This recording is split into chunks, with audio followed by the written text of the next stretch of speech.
Hello friends, today we are going to discuss nature of oxides. तर periodic table मध्ये बरेचसे oxides form होतात. हे जे ऑक्साइड्स आहेत त्या ऑक्साइडचं नेचर नक्की आपण कशा पद्धतीने डिसाइड करतो हे शॉर्ट लेक्चर आहे.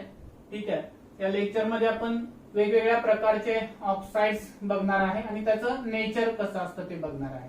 So first of all nature of oxides मध्ये आपण त्याचे टाइप्स बघूया. ऑब्विसली ते क्लिअर होत जातील. Types of oxides, there are 4 type of oxides. Acidic oxides, basic oxides,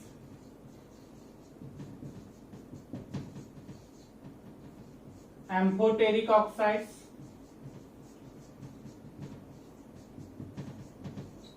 and neutral oxides. तर या 4 प्रकारचे ऑक्साइड्स पिरियडिक टेबल मध्ये आपल्याला बघायला मिळतात इलेमेंटच्या टाइप नुसार. मग आपण ऍसिडिक कधी म्हणायचं, बेसिक कधी म्हणायचं, अँफोटेरिक आणि न्यूट्रल कधी म्हणायचं हे आपण वन बाय वन आपण डिटेल मध्ये बघूया. त्यानंतर त्याच्यावरती आधारित क्वेश्चन कसे येतात ते देखील आपण या ठिकाणी डिस्कस करूया. सो नेचर म्हणजे काय की ऍसिडिक आहे, बेसिक आहे, अँफोटेरिक आहे किंवा न्यूट्रल आहे हे आपल्याला या ठिकाणी सांगायचं. डायरेक्ट क्वेश्चन येतो आपल्याला एक्झाम मध्ये की पेअर कोणती आहे अँफोटेरिक ऑक्साइडची, पेअर कोणती आहे ऍसिडिक ऑक्साइडची, या पद्धतीचे क्वेश्चन्स आपल्याला विचारले जातात. So let us discuss with trend. पहिला जो आहे आपला आहे तो ऍसिडिक ऑक्साइड. जो ऍसिडिक ऑक्साइड आहे त्याला आपण ऍसिडिक ऑक्साइड असंच का म्हणतो आणि ते कुणाचे ऑक्साइड्स हे ऍसिडिक असतात.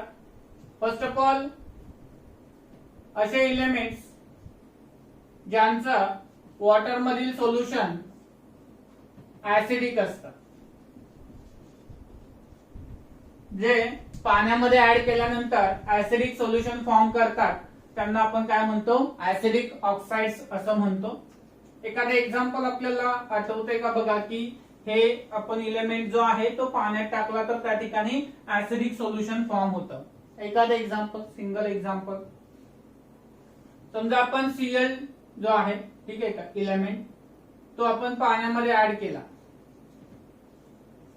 तर काय तयार होईल रे बाळांनो, HCl तयार होईल. परंतु या ठिकाणी इलेमेंट ऍड करायचंय का आपल्याला, नाही. तर काय ऍड करायचंय, त्याचं ऑक्साइड ऍड करायचंय.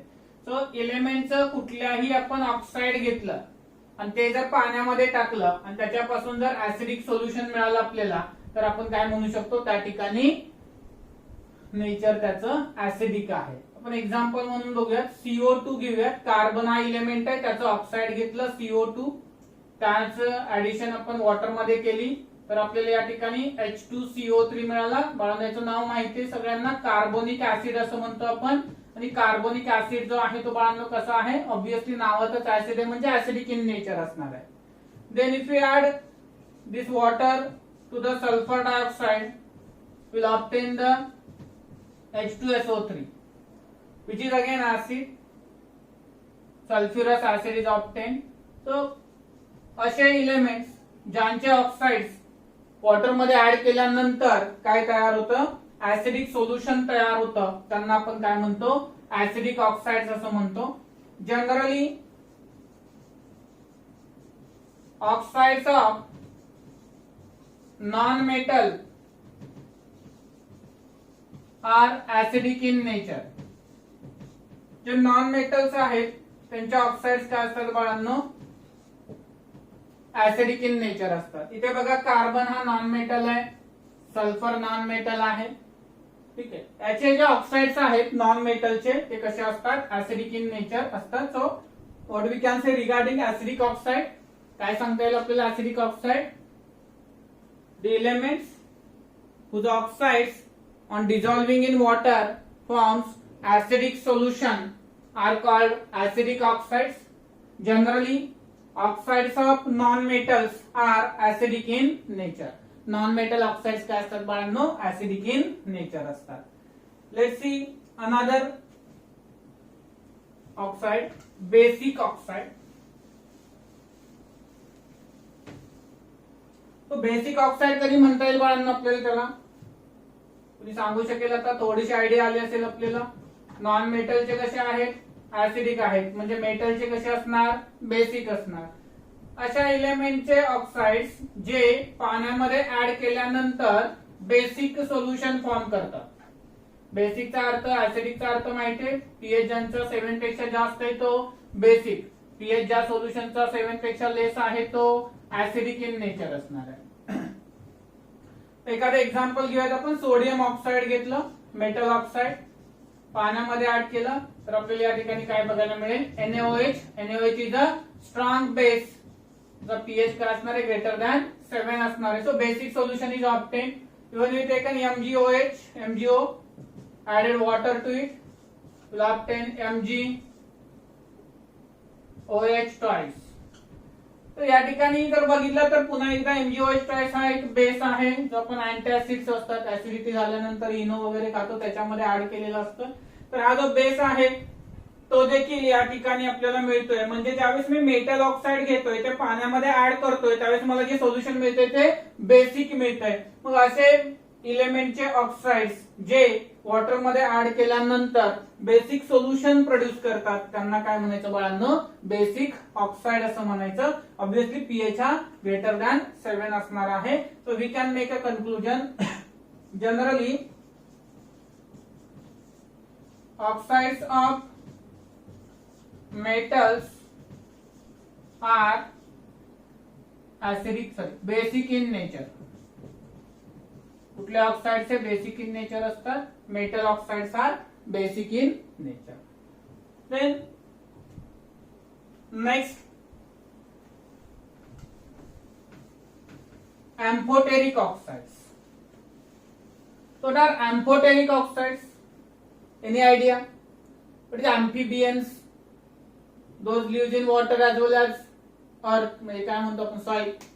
पृथ्वीच्या पृष्ठभागावरती पण राहतात आणि पाण्यामध्ये पण राहतात. त्यांना अँफिबियन्स म्हणतो आपण.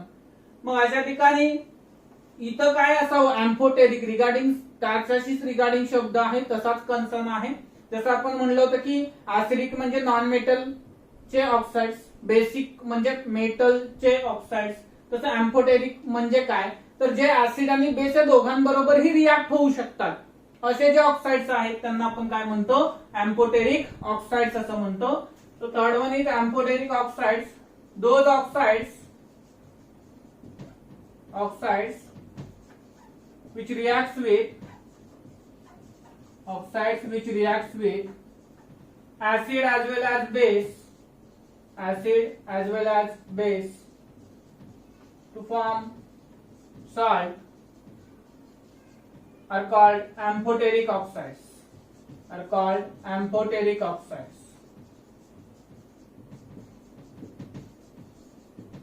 तो असे काही ऑक्साइड्स जे ऍसिड बरोबर पण रिॲक्ट होतात आणि बेस बरोबर देखील रिॲक्ट होतात त्यांना आपण काय म्हणतो? अँफोटेरिक ऑक्साइड्स असं म्हणतो.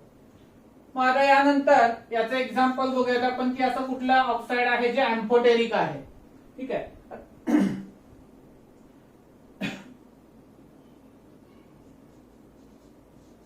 आपण झिंक ऑक्साइड घेतला ZnO. त्याची ट्रीटमेंट आपण ऍसिड सोबत केली तर काय फॉर्म करतो? ZnCl2 हा सॉल्ट फॉर्म होतो प्लस काय तयार होणार? त्याच्यापासून वॉटर तयार होणार. त्यानंतर आपण झिंक ऑक्साइड घेतला आणि त्याची रिएक्शन NaOH सोबत केली तर या ठिकाणी आपल्याला काय मिळतो? सोडियम झिंकाइट मिळतो. बाळांना हे पुढे गेल्यानंतर नाव आपल्याला त्या टॉपिक मध्ये कन्सर्न येईल त्या ठिकाणी लक्षात राहतील. आता त्याचा लोड घेण्याची गरज नाहीये. झिंक ऑक्साइड जो आहे त्याची ट्रीटमेंट NaOH सोबत केली तर या ठिकाणी आपण फक्त एवढंच म्हणायचं की सॉल्ट तयार होतो. कोणता होतो ते आपण नंतर बघूयात. आपल्याकडे अल्कली मेटल नावाचा सेपरेट टॉपिक आहे त्या ठिकाणी आपण NaOH च्या रिएक्शन बघणार आहे. त्या ठिकाणी क्लिअरली आपल्याला ही नावं पुन्हा सांगितली जातील. या ठिकाणी सोडियम झिंकेट तयार होतो Na2ZnO2 जो आहे बघा. म्हणजे हा झिंक ऑक्साइड जो आहे तो असा ऑक्साइड आहे की तो ऍसिड आणि बेस या दोघांबरोबरही रिॲक्ट होऊन काय करतोय? सॉल्ट आणि वॉटर तयार करतोय. मग अशा ऑक्साइडला आपण काय म्हणतो? अँफोटेरिक ऑक्साइड्स असं म्हणतो. देन फोर्थ टाइप नावं किंवा त्याचे एक्झाम्पल कसे लक्षात ठेवायचे याच्यासाठी बिंदास राहा. भोसले सर आहेत, ट्रिक मिळेल तुम्हाला. त्यामुळे इथे आता आम्ही कसे लक्षात ठेवायचे काय करायचे डोंट वरी. शेवटच्या 2 मिनिटांमध्ये सगळं तुमचं पाठ असेल.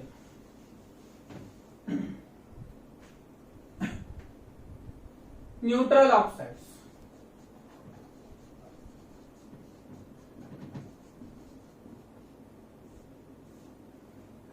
कशाला म्हणायचं न्यूट्रल ऑक्साइड?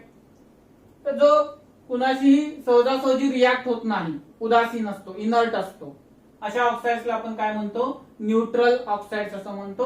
जो do not take part in a chemical reaction under drastic conditions, म्हणजे खूप काही कंडिशन्स तुम्ही फेवरेबल केल्या रिॲक्शन साठी, under those condition only this oxide can take part in a reaction, otherwise they will not take part in a reaction easily. They can added as a solvent, म्हणजे त्याच्यात काही पदार्थ dissolve होऊ शकतील, परंतु तो डायरेक्टली रिॲक्ट होताना मात्र त्या ठिकाणी काय होईल, त्याच्यासाठी प्रॉब्लेम्स असतील. असे कुठले ऑक्साइड्स आहेत? Carbon monoxide, water, nitric oxide, nitrous oxide. This nitrous oxide is you called as a laughing gas. Laughing gas, nitric oxide,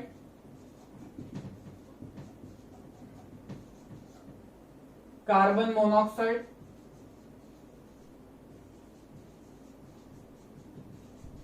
so all these substances we can say them as a neutral one. त्यांना काय म्हणता येईल आपल्याला? Neutral म्हणता येईल. कारण काय रे या ठिकाणी न्यूट्रल सांगण्याचं त्यांना?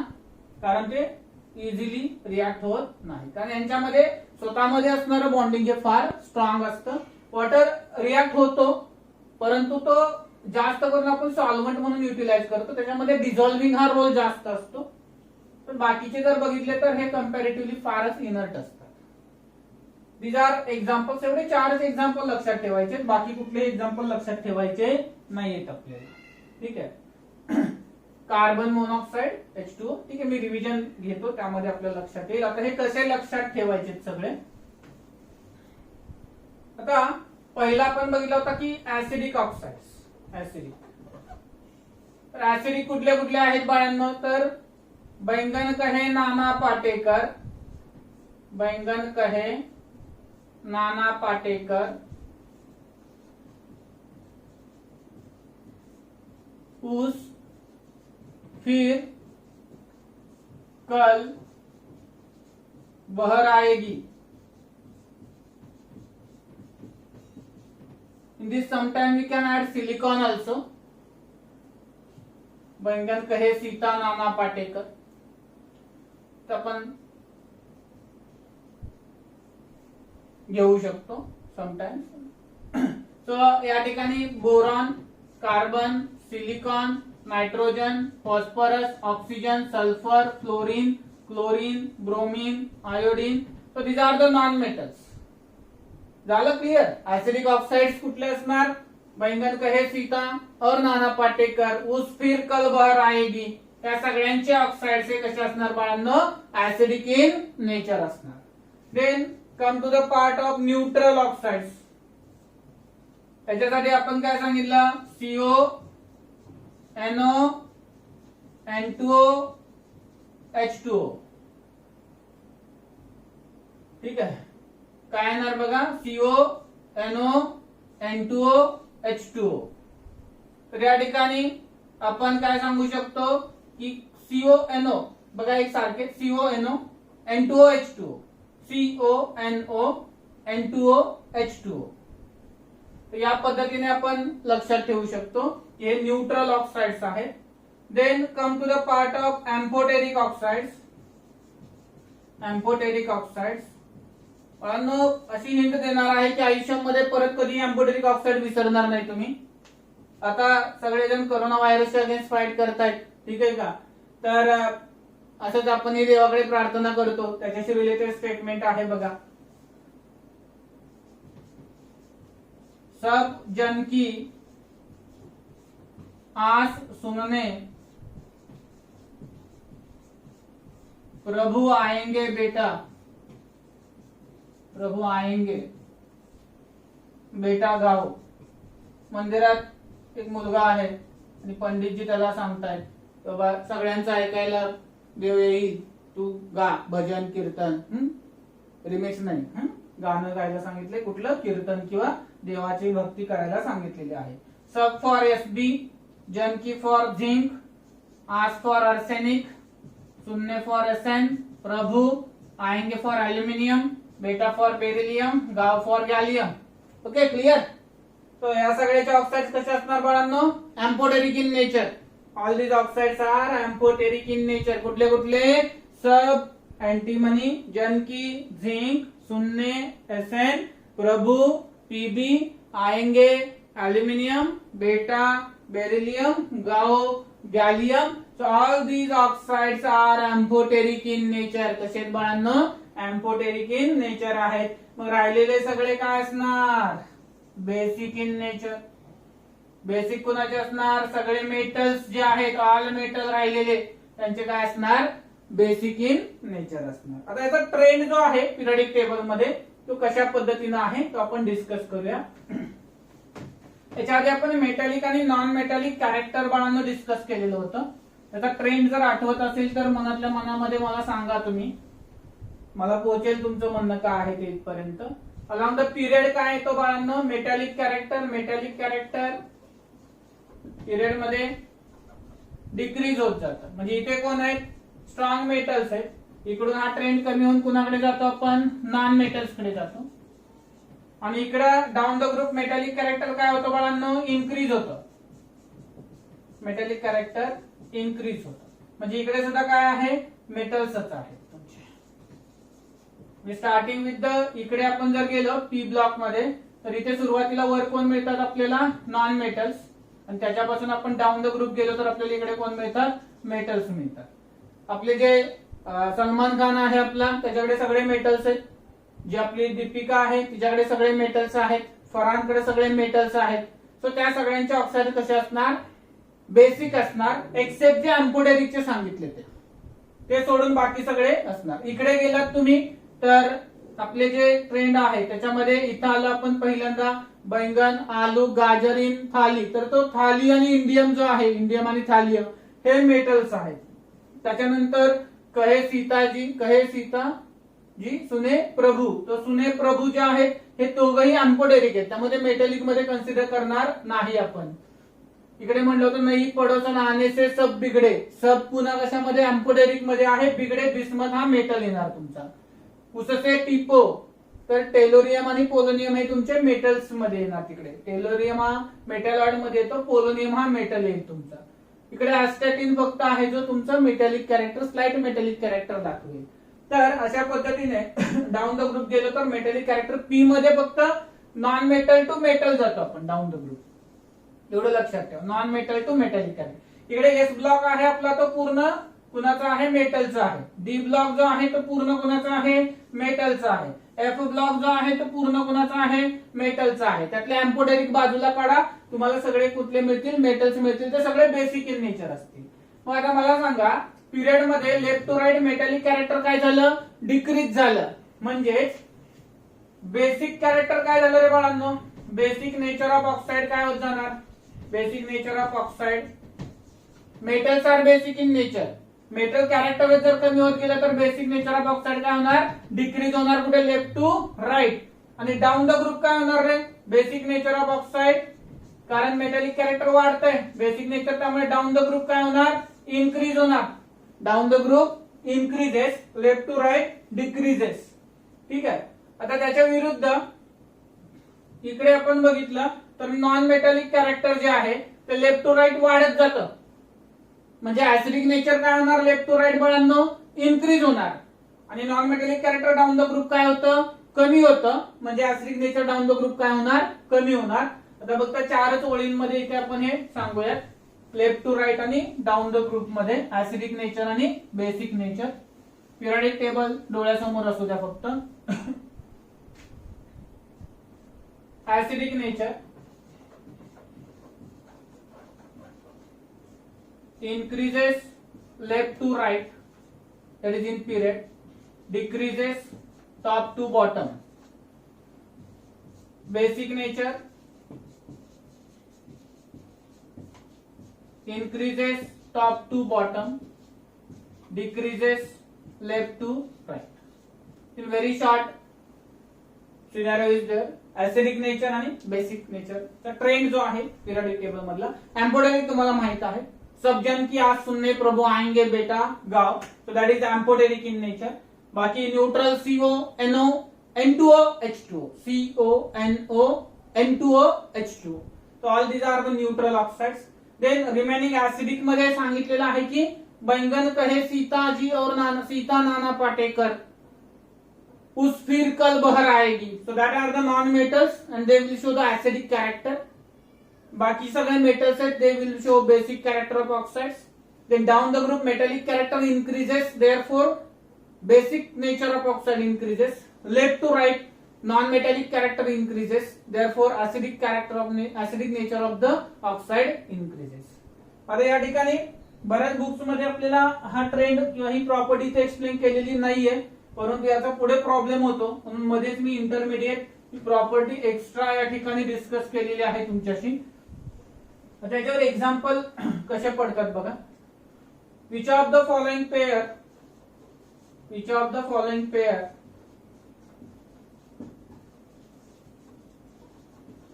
of oxides is neutral in nature. तो पुढील पैकी कोणती पेअर ही न्यूट्रल आहे? So options are there: Na2O,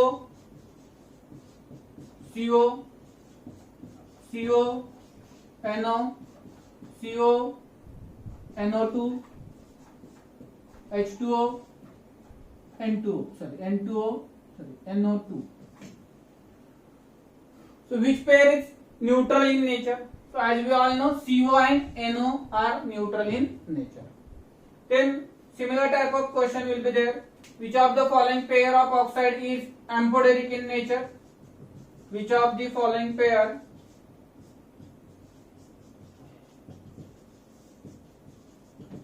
of oxides is amphoteric in nature? पुढील पैकी कोणती पेअर ही एम्फोटेरिक आहे? पुन्हा ऑप्शन्स आपल्याकडे असतील. ए ऑप्शन आहे झिंक ऑक्साइड, अल्युमिनियम ऑक्साइड. बी ऑप्शन आहे Na2O, Cl2O. थर्ड ऑप्शन आहे NO, N2O. आणि फोर्थ ऑप्शन जो आहे आपल्याकडे तो आहे Na2O and MgO. Which pair is amphoteric in nature? So आपल्याकडे स्टेटमेंट आहे सब जन की आस सुनने प्रभु आएंगे अल्युमिनियम एंड झिंक.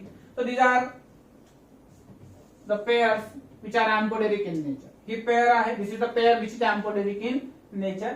या ठिकाणी अशा प्रकारचे क्वेश्चन्स बाळांना आपल्याला विचारतील. सेम फॉर ऍसिडिक ऑक्साइड विचारू शकतात, बेसिक ऑक्साइड विचारू शकतात, एम्फोटेरिक किंवा न्यूट्रल ऑक्साइड विचारू शकतात. एकदम सोपा क्वेश्चन आहे. पुन्हा असं एखादं विचारलं जाऊ शकतं की which of the following is strongly basic in nature? Strongly basic कोण आहे असा एक क्वेश्चन आपल्याला विचारला जाऊ शकतो.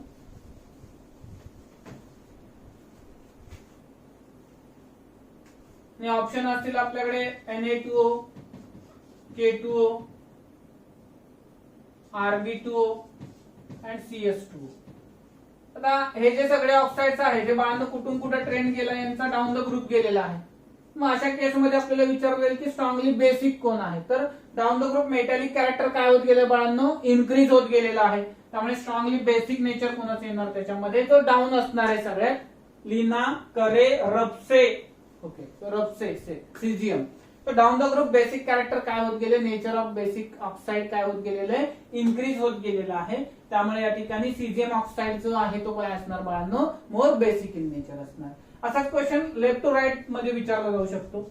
Na2O, MgO, Al2O3 आणि SiO. तो याच्यामध्ये ऍसिडिक ऑक्साइड कोणते? 2-3 क्वेश्चन मी विचारतो. ऍसिडिक ऑक्साइड कोणता आहे? तर सिलिकॉन ऑक्साइड हे कसं आहे? ऍसिडिक ऑक्साइड आहे. Which one is amphoteric oxide? Alumina हे काय आहे आपलं? एम्फोटेरिक ऑक्साइड आहे. Which is strongly basic? लेफ्टला असणार आहे तो मेटॅलिक कॅरेक्टर जास्त दाखवतो, left to right metallic character कमी होत जातं. म्हणजे लेफ्टला असणार आहे तो काय असणार? स्ट्रॉंगली बेसिक असणार. सो लेफ्टला कोण आहे? Na2O. So this is strongly basic. So variety of question can be formed on this article which are not included in the textbook. or reference book from this topic, but this is important article. We must have to take here. ठीक आहे, कारण याच्यावर regarding पुढे कुठे ना कुठे आपल्याला questions विचारले जातात. जसं की आपण इलेक्ट्रॉन गेन एन्थाल्पी किंवा इलेक्ट्रॉन अफिनिटीचे जे कन्सेप्ट आहेत पुढे इलेक्ट्रोनिगेटिव्हिटी, तिकडे गेल्यानंतर कुठे ना कुठेतरी याचा मायनर रिलेशन येतं, म्हणून आर्टिकल आपण इथं घेतलेलं आहे. होपफुली मला समजलं असेल, मजा आली असेल. सगळे ट्रिक्स देतोय बाळांनो. Inorganic chemistry is full of tricks. Tricks नाही दिल्या, नॉर्मल शिकवत गेलो तर काही सुद्धा येणार नाहीये तुम्हाला. भरपूर ट्रिक्स आहेत आपल्याकडे, आपण पुढे पुढे शेअर करत जाऊया आणि तुम्हाला मजा येईल. होपफुली सगळं समजेल अशी अपेक्षा ठेवतो. अभ्यास करत राहा, काळजी घ्या. थँक्यू.